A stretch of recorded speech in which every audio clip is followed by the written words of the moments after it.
Okay, now that we have just finished setting up our client radios and recording our subscriber unit numbers and our radio IDs, we are now going to set up our server radio.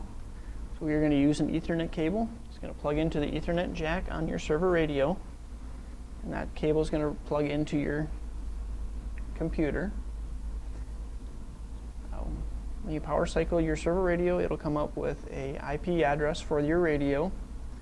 The IP address for this particular radio is 192.168.17.30.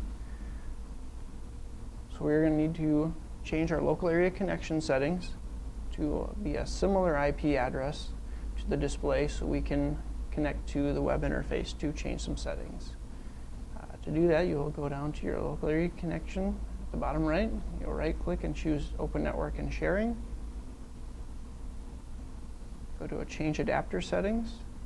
You locate your local area connection. It'll say Unidentified Network. Right click and go to Properties. Locate your Internet Protocol version 4. You'll click that and choose Properties and select Use the following IP address. So the IP address I'm going to use here is the 192.168.17.35. You'll click into the subnet mask and it'll autofill for you. Go to the bottom and click OK, and then close on the next screen. And then we can minimize this screen. You'll open up a web browser, so Internet Explorer or Google Chrome, and go to the address bar and you'll type in your IP address for your radio. It'll be 192.168.17.30. and enter. That'll open up your web interface for your server radio.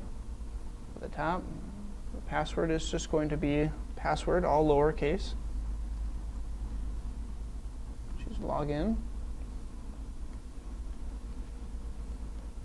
So now with your radio IDs and your subscriber unit numbers, you're going to go down to your device settings.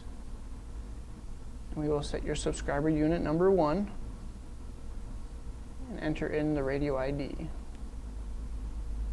Default will be 00.00.00.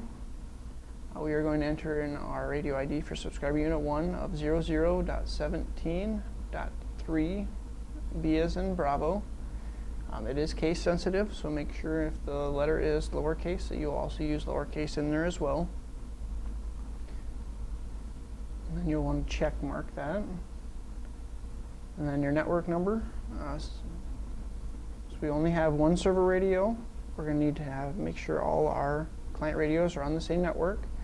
So we will choose network 1 because our client radio is set to network 1. And as long as the antenna is attached, we can set our transmit level to 30. And then scroll to the bottom.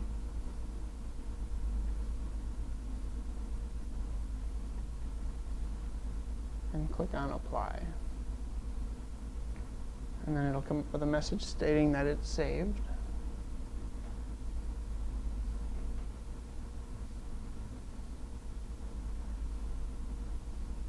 And that is how you'll set up your server radio.